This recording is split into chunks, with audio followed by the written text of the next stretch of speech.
All right, well, listen. You sure there's nothing else you did today? No, sir. Because why would you think we're here? Why would you think you've got 3 detectives? One from the sheriff's department, Hubbard, Weathersfield, That's exactly why I want to Liberty. Well, we have a deceased young lady. No. No. No. What do you mean? Do not tell me. It's not your baby's mom. Do not tell me my kid's godmother is dead. I don't know who your kid's godmother is. This is 25-year-old Devante Douglas. Every once in a while, you come across a case that makes you ask one simple question. What was the plan here? Not the plan that went wrong, but the plan that was supposed to work. Because sometimes the gap between what a suspect thought would happen and what actually happened is so enormous, you have to wonder if they understood how investigations work at all. This is one of those cases. But before we get to this moment, before we watch Devonte try to explain himself to detectives who already know everything, we need to back up. 911, where's your emergency? Can you locate my call? Because I don't know where I am. My ex just killed my girlfriend. He just what? He killed her. He killed her. I was in the back. He drove the car. I was in the trunk. He killed her. Wait, okay, where are you at? I'm in Hubbard, off of Super Lawrence Road or something. I'm so scared he's going to find me. You said your ex shot her. Do you know where he's at? The last time I know, he's at his house because I made him get out of my car. I know his address. What's his name? Devante Douglas. He's going to sit here and swear he didn't do it because I don't know if he had an alter ego or something, but it was like he believed he wasn't Devante, but he has green eye on his fingers right now. The 911 call police received was from 22-year-old Judith Britton, Devonte's ex-girlfriend and the mother of his child. When officers arrived at the remote gas well location near a dirt road, they found a silver Chevy Impala with its driver's side windows completely blown out. Glass scattered across the dashboard. Inside was 22-year-old Adriana Heasley Crockett, slumped in the driver's seat, dead from multiple gunshot wounds. Between 8 and 10 rounds had been fired into that vehicle. A short distance away sat Judith's white car. She was there with her young son, visibly distraught, giving officers an account that was almost too strange to believe. According to Judith, Devonte had ambushed her that morning outside his house, wearing a red and black checkered mask and pointing a gun at her face. Despite the disguise, she recognized him immediately. She told officers that he forced her into the trunk of her own car at gunpoint, then used her phone to text Adriana and lure her to this remote location. Judith said she was trapped in that trunk the entire time, unable to see what was happening, but she heard it. Every single shot. Now, in homicide investigations, detectives don't take anything at face value, especially one this theatrical. And we don't often see killers leave witnesses behind, especially witnesses who can positively identify them. Detectives have to ask the hard questions. Could Judith be involved, or is this exactly what it looks like? A crime of jealousy and rage. The only way to know is to dig deeper. So officers bring Judith back to the station for a full interview. So, what the hell happened? So I guess I can start so the person that shot her is my ex and actually his father. Just like a little backstory as to it will lead up to why he did it. Okay, what's his name? Devonte. Okay. We got together April of 2019. So for 2 years, I pretty much found that he was just cheating and everything. And he said it was because he's scared, whatever. But for a very long time, he's been trying to get back with me, and I just don't have any feelings for him whatsoever anymore. And the person that he shot today, she was a mutual friend of ours, but me and her started kind of liking each other, so we wanted to try a relationship. Okay. And he was not happy about it, especially the fact that me and her, we both like men more, but he wanted to see where a relationship could go between the both of us because we liked each other. And he was really mad about it and all that. And then he begged for his son, so I let him have his son overnight. Last night, and I texted him this morning saying, "Are you ready for me to pick him up?" He used the excuse that he had drank, so he was driving around. And I thought he was stupid for that, but I was like, whatever, I just want to go meet my son. Since you left him there with somebody else that you weren't even supposed to. So when I got there, his car wasn't there, so I parked, and right when I opened my door, I seen him run towards me with a gun. And of course, Where are you at when that? I was parked right outside his house. Which is? It's right up the street from that. It's actually 1471 Dogwood Lane. Yeah. Okay, so he runs up at you. Yeah, with a gun. And the reason why I know it's him is I know his body, I know his eyes, I know every single piece of clothing he was wearing, and he just dyed his hair, so he has green all over his fingertips. And obviously I seen that when he was texting her, so that's why I know it's him. But he tried to say, "Oh, I'm not Devonte, where's your money? My dude said you had my money," and then he told me to get in the trunk at gunpoint, so Plus, I would assume you know his voice. yeah, and I know his voice, yeah. I know everything about him. Was he wearing a mask? Yeah, he wore an old I think he actually cut it up, but it was part of a Halloween costume from last year. Again, that's how I know it was him. Yeah, he didn't do good at all. He told on himself. But whatever. And then he got me in the trunk and started driving around. He drove, I can't tell you where he drove, but he drove to a couple different spots, came out of the car, talked to me for a little bit. Then he was like, "Oh, I got the wrong person. Where's your friend?" And blah, blah, like that. And then he had me get her to come meet us at the place where it all took place. I thought Did maybe he tell you what he was going to do when you? he said, "I'm going to ask her for the money, and if not, then I'm sorry." That's what he said, and I just still didn't believe him. I thought maybe at most he would just beat her or something, but he didn't even care about the rules anymore. The moment he saw her, he got up and just started shooting. He didn't even care about his story. I really did not think, like, he's a crazy man, but. When you guys were having these conversations, he still had the mask on? Well, every time he never took it off. I just know him. So that's why. Did you ever tell him that? Did you tell him? Yeah, I kept saying his name, and he was just like, "Who the hell is Devonte?" Blah, blah, blah. And I don't know a Devonte. I'm just like, whatever. Then I just started going with it, so he wouldn't want to hurt me even more. Because I shared the location, the moment because after he was done, after I heard the shots, I remember I could hear him running on the gravel. He ran, got in my car, turned it on, and we just sped off. And he told me, "I'll drop you off near your house, but not at your house." And obviously somebody would have saw me getting out the trunk. So he dropped me off at off of Atkinson, and I got in my car and checked if the messages were still there. And the messages were still there. So I just hurried up, went to his house, and I saw him walking back towards his house. He had changed his clothes. And I stopped and I just went with it a little bit. I'm like, "What's going on?" Well, and then I was just like, "Where's Devonte? Is he at home?" And he said, "He must be at home." I said, "Okay."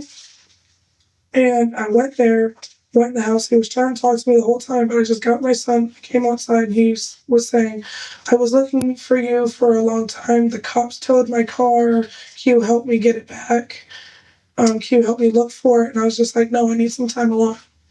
I was shaking and everything, and I said, "I just need some time alone," because I knew it was him. I didn't want him in my car. So I wanted to hurry up and get to her. So I just kept saying, "Get out of my car, get out of my car," because he finally sat in my car, and he finally got out. He actually did. And last thing I seen was him walk towards his house, and then I just sped away, and I just wanted to get to her. I just let her go. Okay, so you drove back here. Mm-hmm. Okay. because it was still in my text messages. He's stupid. Didn't even delete them. I think, and that's when you call the police or whatever. Yep, I found her and she was called. Judith was able to provide police with everything they needed: a detailed timeline, a positive identification of the suspect, a clear motive, physical descriptions right down to the green dye on his fingertips, even the location where she'd been held and where the murder took place. But here's the problem. It was almost too perfect, too detailed, too convenient. Detectives knew they needed more than just her word. They needed something tangible, physical evidence that could prove she was telling the truth. So they set out to verify her claims, starting by canvassing the neighborhood around Dogwood Lane. They knocked on doors, checked for security cameras, searched for anything that could corroborate what they'd just heard. And that's when they found it. A neighbor's Ring doorbell camera.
The Ring doorbell footage corroborated Judith's story down to the smallest detail. There he was, masked figure, plastic bag over his hand, forcing her into the trunk at gunpoint, the blue sweatpants. Everything she told them was true. Now police knew they needed to find Devante Douglas, and fast. They were hunting a man who'd just committed cold-blooded murder in broad daylight. Armed, dangerous, clearly capable of violence. But as it turned out, they didn't have to look far, because Devante had made one critical mistake. After fleeing the scene, he'd abandoned his car in a vacant Youngstown lot where it was towed by police. And completely unaware that a bolo had already been issued with his name on it, Devante Douglas walked straight into the Youngstown Police Department, looking for his impounded vehicle. Okay, I'm Detective Mackey. Yep. Okay, I'm going to read you these rights. It's just because we're talking to you. Okay, anytime we have to talk to you, got to read your rights. Yes. All right. Okay. Before I ask any questions, you got to understand what rights are guaranteed to you. You have the right to remain silent. Anything you say can and will be used against you in a court of law. You have the right to talk to a lawyer for advice before we ask any questions. And you have the right to have a lawyer with you during questioning. If you can't afford one, the courts will appoint one for you. Okay. I can't afford one, so. Yeah. Okay. All I'm going to ask you to do at this point is just initial these. It just means I read them to you. Okay. And if you have any questions about them, it just means that I read them to you. Okay. You feel free to read them again. I was just making sure. No, it just means I did what I was supposed to do. Okay. Okay. And I'm going to read you this. All right. If you are willing to talk to us, okay. That you've read, have read, or have had read to you, and I'm reading it to you. Statement of your rights is shown above. You fully understand your rights. Know that you don't have to make a statement, and you can stop talking anytime you want. Okay? If you start talking to us and you go, I don't want to talk anymore. No. Okay? You want to talk to us? Yes. Okay. I just want to try to figure out what's going on. Okay. Like I said, you can stop talking anytime you feel like it. All right? Anytime. You just sign here, and that means that you're waiving your rights at this very moment. but they don't disappear. Okay. All I got to do is say, Mackie, I don't know what we're talking about. Okay. Why are you down here now? Vehicle. I was upset with my ex. We got into a big argument. I couldn't go to sleep, so went out about 5 or 6ish. I have to go to when I bought the alcohol. So I pulled over to the closest place I could, the first abandoned house, because I didn't want to get in trouble for driving and drinking. So I got out of my car, started walking around. Then I found out my friend was missing, so I started looking for her. And then while I was looking for her, my car got towed, so I came down here to find out, where's my car, so I can get it. What friend was missing? Judith Burton. Judith? Yes. What's her name? Burton. Britton. I used to know some Britons. I used to live in Youngstown. Well, Back in the day. her dad just changed, I guess. When did he change his name? I guess after he moved away from his family, he changed his last name to Burton. So you might know him, you might not. Yeah, there's a lot of them out there. So she was missing? Yes, somebody text. I was trying to call her because again she was supposed to pick up her son. I was asking her, did she pick him up? She wasn't answering. Then somebody answered, basically saying, "Wait, who is this?" I said, basically, "Who's this?" We got into an argument over the phone, and basically, then the fourth, he just said, he has her, and I was just wondering, like, I was just trying to, like, see what's going on. I said, please let her go. Basically, just make sure you don't hurt her. And he told me, don't tell anybody. So I tried to basically just look for her, see if she was around the area, but I Probably didn't know where to look. then next thing I know, after so many, after actually an hour or two of looking for her, she pops up in her car. I'm like, what happened? She wouldn't talk to me. She basically just drove straight to my house, went in the house, grabbed my son, and left. Like, she wouldn't talk to me about the situation that happened, and I was just worried about her. And So when you called her, you said somebody else answered her phone? yes, I don't know who the person was. It sounded like a gentleman. Don't really know how to basically describe his voice, but I was more worried about her, making sure that I wasn't trying to anger him and make him do anything to her. Why would he be after her? That's the only one who knows more than I do is her, and she wouldn't even talk to me. Again, he wasn't trying to talk to me. So she just shows up after Basically just missing. I didn't want to involve the cops in case basically it was just nothing to really be worried about. Because usually I said basically wait at least 24 hours. Right. Around what time was that you... She was supposed to pick up my son at 7:30, but I passed out in my car. 7:30 in the morning? Yes. Yeah. Okay. I passed out in my car. I didn't text her back until, I'll say, around at least 8:30ish to come pick him up. Then I'm texting her saying, hey, did you ever pick him up? Because I'm trying to sober up and I'll be on my way. I blew up her phone. The calls really weren't going through. Once they did, that's when that person got on the phone, and then it was just texting after that. And so I was just worried. He said he's going to set her free. I said where? He's around the place that she was, and I didn't know where that even was. Okay. I've never seen something with that vibrant red. It's like it's bright red. But when I your hair is green. I did it because it was for Christmas. I was going to either be the Grinch or just basically just wear a black and green outfit. Whatever makes the kids laugh, right? One kid actually, a grown man actually shocked me when I was walking here. He said, nice hair. I'm like, he's the first person to have his hair for about a week that said that. He said it to me. All right. So at 7:30, you were supposed to go over and pick up your son? No, she was supposed to go pick him up from you. Yes, I was basically passed out in my car, basically because I was drunk. Okay. And when I did get back to her, I said, hey, I'm sorry, I'm too drunk. She knows automatically my other kid's mom was there. She got mad about that. I said, can we please just wait until I sober up? Because I don't want to, I didn't want to start an argument. I just said, just please wait till I sober up. I'll be there basically after to explain if you want to talk. And then that's when I then called her, and she wasn't really picking up because she said she blocked me on her phone, so now we use Messenger because again we kept arguing so much. You use Facebook Messenger. Yes. You call her from your phone. Yes. Right. From the moment Devante Douglas sat down, it was clear he had a story ready. Every detail delivered smoothly. The timeline, the drunk driving excuse, the mysterious kidnapper, even the convenient car towing that brought him to the police station. This is a common psychological defense mechanism among suspects facing serious accusations. By flooding investigators with a pre-constructed narrative, they attempt to control the conversation, steering it away from the truth and toward a version of events they can defend. The more confident the delivery, the more believable they hope it sounds. But experienced detectives can spot a rehearsed story a mile away. So Detective Mackey is about to shift his strategy. Instead of challenging the story head-on, he needed to bring Devonte closer to reality. All right. You know a girl named Adriana? Adriana what? I know like three. Three of them. What three do you know? I know basically my kid's mom. Adriana basically my ex-kid's godmother.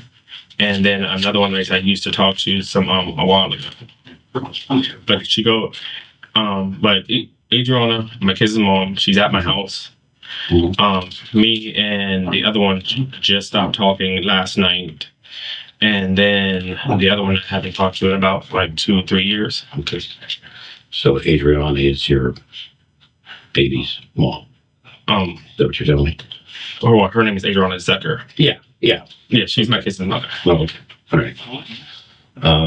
How do you know this? And Judith Britton is also.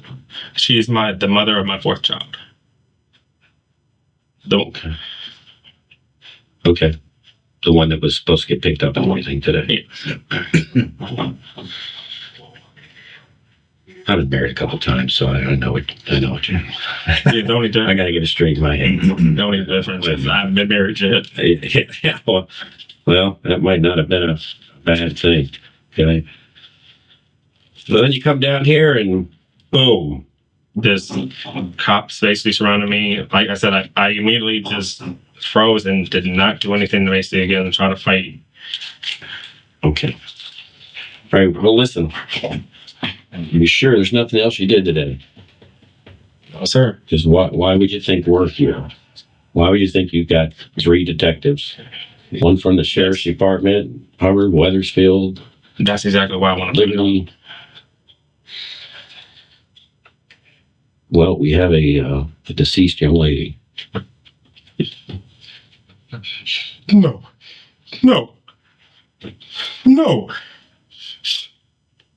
What do you mean? Do not tell me. It's not your baby's mom. Do not tell me my kid's godmother is dead. I don't know who your kid's godmother is. She goes by the name Adriana, but I call her Dree. What's her last name? Crockett. That's again. That's the only one I can think of. Her. Do not tell me she's dead. Why would she be dead? You said a deceased young lady. You brought up Adriana. Mm-hmm. I'm not basically again. I'm not slow. I'm not stupid. I'm not saying you are.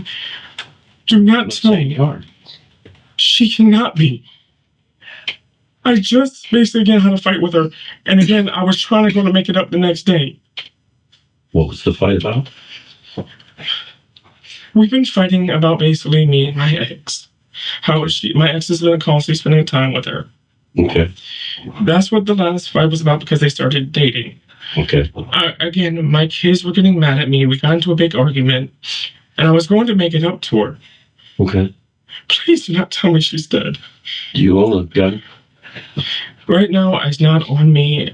I left with my sister because she said there's some issues going on over there. So I said, hey, just hold on. Yeah, when there's heated domestic stuff. What kind of gun is it?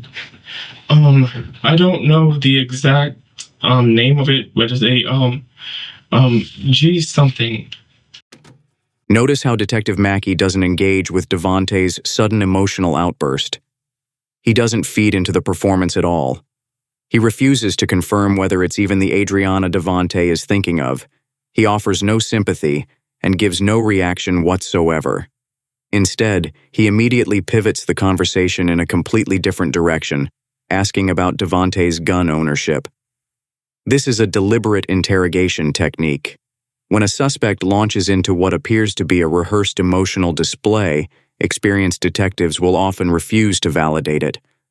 The goal isn't to comfort, it's to observe and see how long the emotion lasts, how genuine it appears, and what happens when it's not reciprocated. And that's where Devonte reveals himself.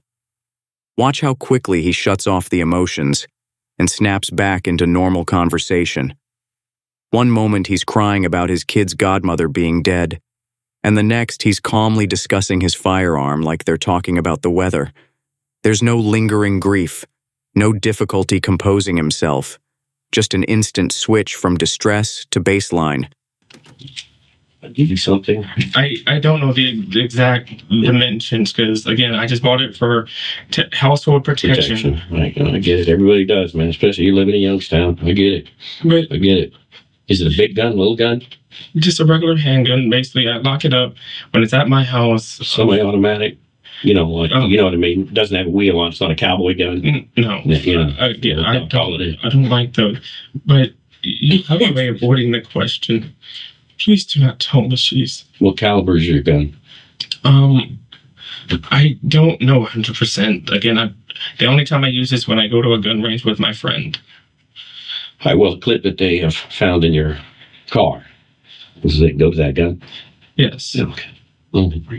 Okay. When's the last time you fired a gun? The last time I fired it, was with my friend. We went to the gun range, and it was like, I think maybe a week or two ago. A week or two ago? I have to basically call him basically to know the exact date because he disappears on me because of his new kidney he's got. What's his name? His name is Robert Berry, but right now he's in the hospital and he doesn't know when to get Kidney problem. It's the second one he's had, and it's rejecting him. So you last fired a gun 2 weeks ago, you said? Yes. Okay. That was at the range? Yes. Ray Redford. At targets, yeah, right.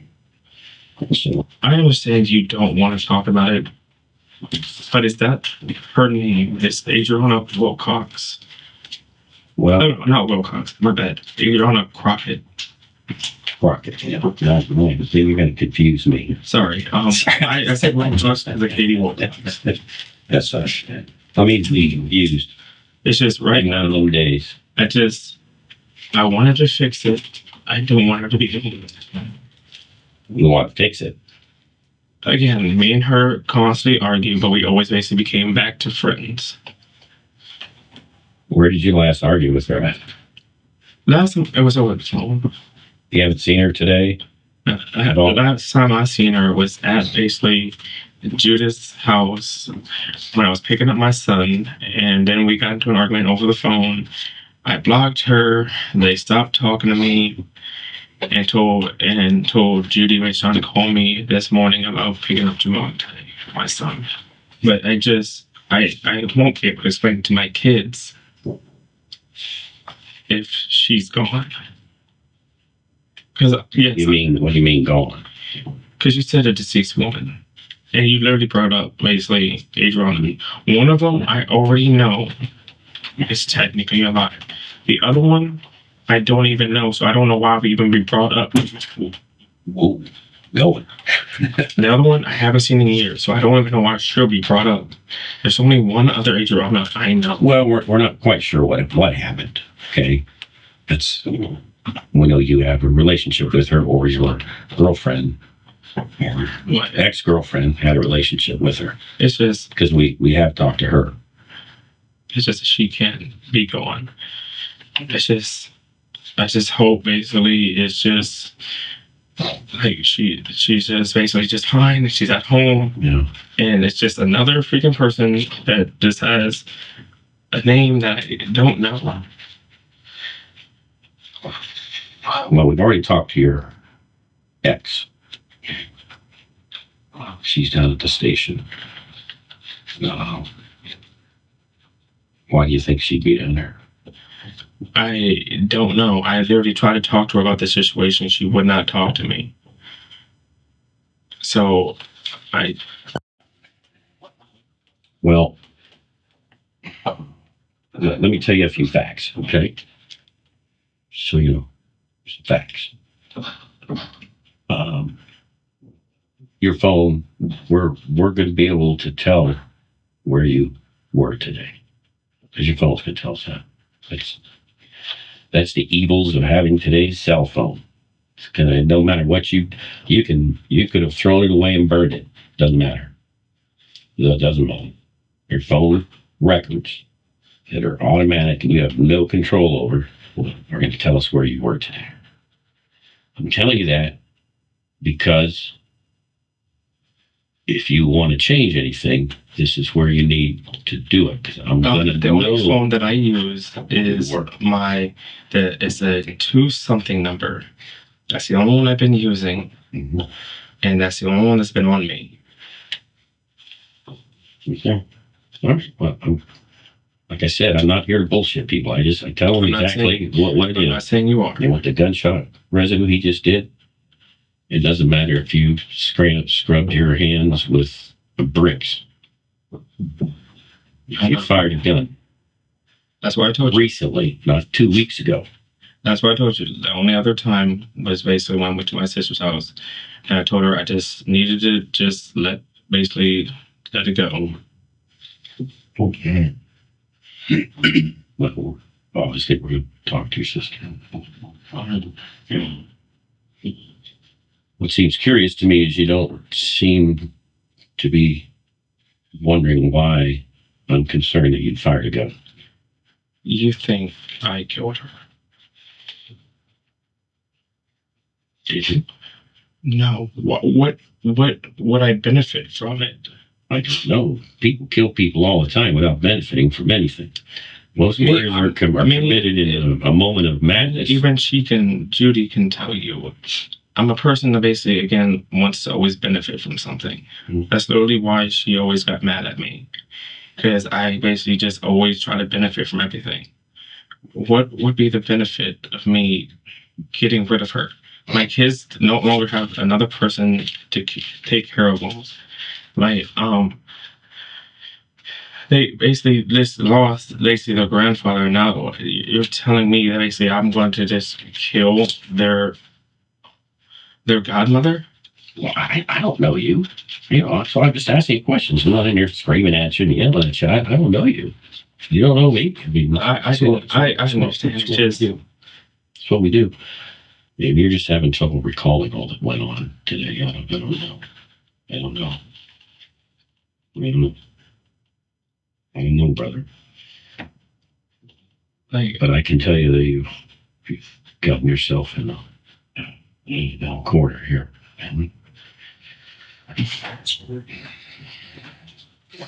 Again, being that straightforward guy, the only thing you have going for you is offering me reasons, regret, whatever. That's the only thing you've got going for you right now. How can I regret something I didn't do? Like, did I tell you we've talked to Judith? Yes. Where was Judith today? Like I said, the last time basically again I saw her is when I was looking for her and she drove off. And then you're telling me that she's at your guys' police station.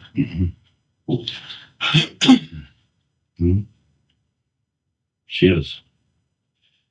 So I'm not getting. Does that sound normal? That she'd be down at our police station? No, it doesn't sound normal.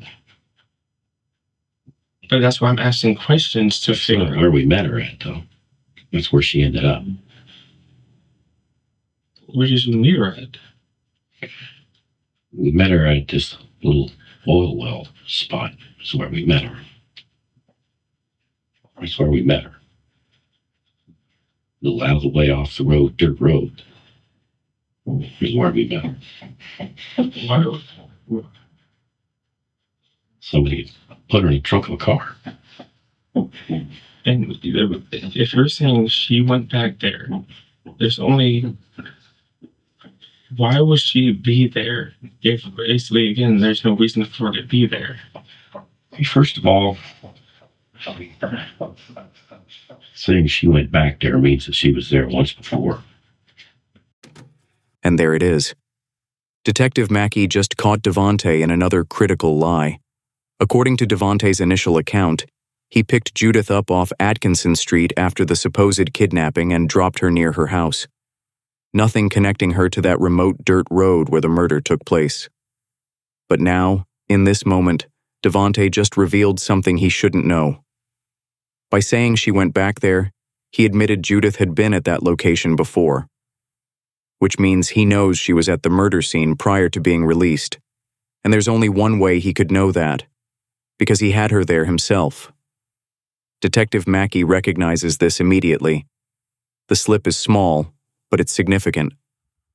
Devonte just placed himself at the scene with Judith before the murder occurred, completely contradicting his version of events.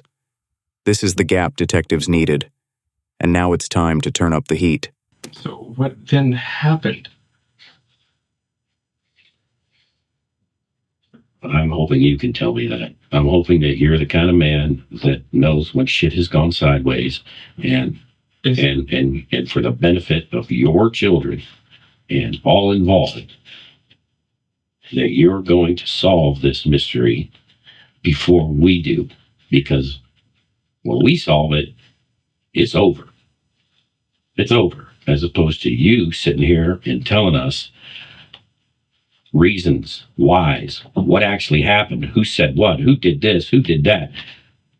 Otherwise, with us, it just comes down to gunshot residue on your hands, phone telling us where you were at, messages you sent, evidence in the vehicle of your DNA. Not just in the driver's seat. Now, what's all that going to tell us? It's it. Done. Done. Close the door. I don't even have to come back and talk to you again. I don't even have to come back and talk to you. I understand, but the only other place my DNA would be is in a passenger seat. Where else would it be? I may have kicked a dog, hurt a cat, probably just over-disciplined like children, but killing? Well, it could have been you didn't mean to kill. People fire guns, but they don't mean to kill somebody. But that means I can't even trust myself around my kids if I get too angry. Maybe you were just trying to scare her. I don't know. I don't know.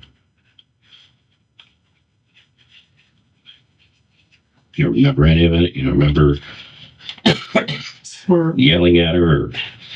Sir, I swear, I don't remember. I literally, again, love her. And I don't know why I would do something like that to her. Well, you're the only one who would know why. I'm not trying to be an asshole, but I don't know why either. Other than there was that relationship going on, you've been drinking, you got a gun, you stuck Judith in the trunk of the car. Do you remember that? Because I know she doesn't like freaking tight spaces.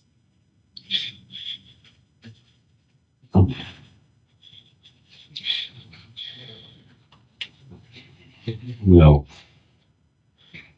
You're correct. Judith doesn't like tight spaces. You definitely scared the shit out of her. But the one right thing you did is you let her go. So that shows that you're not just some maniac. Something triggered. Why can't I remember it? How did I get so angry when I was drunk? I've been drunk before and got over my issues. Yeah. That's why I do it. I've never been drunk to where I go and kill someone. Well, unfortunately, this time it's looking like you did.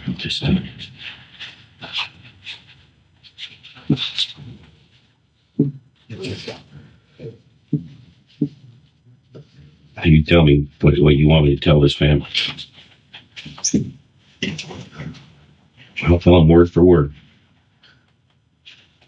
What can I really say to them? I don't know. There's nothing you can say to a family when you take away a child. Because I know this better than anybody, and I have 4 of them. I know. There is nothing I can say. I can't say sorry. I can't apologize. Well, I can't look them in the face. It's something. Put yourself in their shoes. It would mean something to you if the person who was responsible regretted what they did. It would mean something. At this point in the interrogation, Devonte has given the detectives an opening. He's suggested the alcohol made him black out, that maybe he did something and that he just couldn't remember. But Detective Mackey knows there's more to this story than a drunken blackout. A man who blacks out doesn't carefully select a mask to hide his identity. He doesn't put a plastic bag over his hand to avoid leaving gunshot residue. And he certainly doesn't use his ex-girlfriend's phone to lure the victim to an isolated location. This wasn't chaos. This was calculation. And that's why Mackey is about to push harder. Not for a confession of possibility, but for the truth of what actually happened on that dirt road. Well, Devonte, there is more you can say. What more can I say? The more you can say is what happened, what caused this. All I remember is the argument. It started off, we were bowling. Okay, and that was today? That was yesterday. Okay. We had a bowling night. I wanted to, again, she said she wanted to be my friend. Okay. I tried basically with the last of my heart. Basically, that was not her. To be her friend and try to start over. Right. We started bowling and she started talking. I asked her, because she slipped up with it, I asked her, are you dating her? And she told me she does not like to lie, so she avoids the question. I flipped out. Okay. I kept my calm to not let anybody know. Okay. And I told her exactly how she will be treated, because how she treated my kids, the other Adriana, those two were dating. Okay. And she did her basically very wrong. And I did not want her to be treated wrong. Okay. So we started talking about it for several hours. We bowled. Anytime we were bowling with our son, we stopped the conversation because it was him. Right. So we just had the conversation. Then she says she's going to go over to her house and talk to her. Basically, after we left. Because I even found out that my one friend literally found out that her nephew has leukemia. Oof. Yeah, that's not good. And I tried to be there for her, and then she didn't want me there, and that basically just made me more upset. Because again, I was trying to be a good friend. I just got her back, and I was trying to be a good friend. Then me and Judy started arguing again on the way home. I dropped her off. I believe I also dropped her off with my son the first time. Okay. She was talking to Dre for about an hour and then texted me. I don't remember, but I know it was something that infuriated me. Okay. Then Dre texted me, basically, stop texting my girlfriend if it's not about Devonte. And I basically tried my hardest not to flip out because of my kids were in the car. Okay. So I went home, tried to call her, tried to tell her that her son made it home safely, and she didn't answer. And I just kept getting more and more furious because I felt like she was just neglecting our son for basically a woman. I'm trying to tell you he made it home. and you're not answering. So I started drinking the alcohol in my house. Basically, went out to my car, took out the trash, left again around 5 or 6 in the morning, drinking more, and then all I know is I know I would have got in trouble basically if I kept driving. So I parked at the first house. And then after that, all I remember is coming back to and then basically noticing my car is gone, and I'm reading messages, and I thought I guess it was the other man, but I guess it was me just texting myself. Here's the thing that makes me think that maybe you do remember more. Okay. One is that you tried to wear a mask. But that hair and the mask is one you had for Halloween. Same one you used in Halloween. That you used for trick or treat last year. Yeah. So see, that's planning. The only mask I have basically is a ruined up basically clown mask that doesn't even fit me. Well, this one didn't fit you very good either because Judith knew it was you. Because you've seen it before. Yeah, the green hair. And the green nails. Like I said, If you put a plastic bag on your hand, thinking that would keep everything off it, it will not. It will not. That's planning. but I That's didn't not have right. time to plan. But you did. Whether you had time or not, you planned. You planned. You used Judith's phone to get her to come to where you guys were at.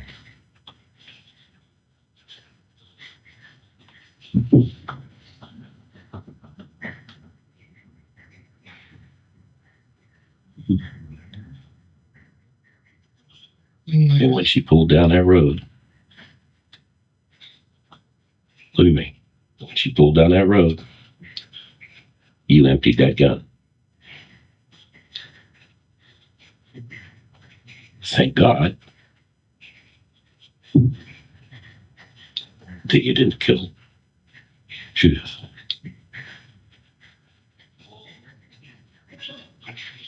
But I don't know if that was because you were just out of bullets or what. For what? Those are the facts. Those show planning. Those show intent. That's why I was giving you the opportunity to tell me what really was the cause behind it. I've literally planned several times about several things, You, but I've never acted on them. we acted on this one.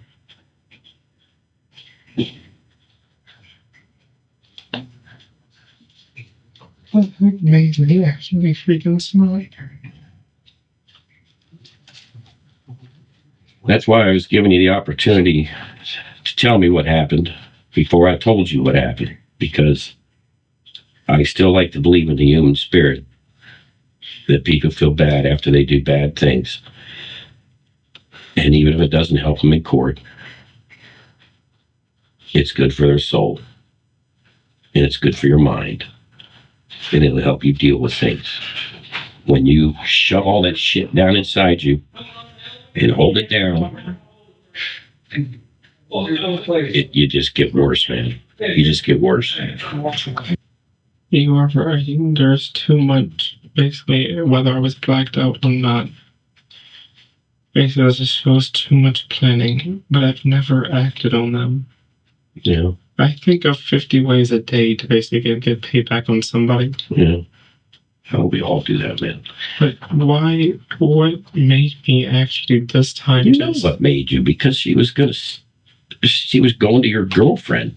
She was choosing her over you, man. And you were, and I'm not doubting that the alcohol had a lot to do with it. That's not the first time, though. Yeah, but maybe you were making sure it was the last time. Again, she's literally told me several times that she wanted to be with other guys. I got mad at her. And well, all I can say, Devonte, is that you'd had enough. So it had to be basically that I shouldn't have started drinking. I should have just left it alone. Probably. So I'm going to ask you one more time to give you that opportunity to paint a different picture of yourself other than some guy who wears a mask and gets a gun and just shoots a girl in a car. Yes, I did it. I basically, just like you said, I had enough. After 90 minutes of interrogation, Devante Douglas finally broke. He admitted that he had killed Adriana because the jealousy had consumed him, and that he couldn't stand watching his ex-girlfriend Judith choose her over him. But the confession wasn't the end of the detectives' work. They still needed the murder weapon. When asked, Devante told them he'd thrown it in the woods across from where his car was towed. Investigators used phone location data and searched the area. They recovered the 9mm semi-automatic, exactly where he said it would be. Devante Douglas was charged with aggravated murder, abduction, and tampering with evidence. He pleaded guilty to all charges and was sentenced to 26 years to life in prison.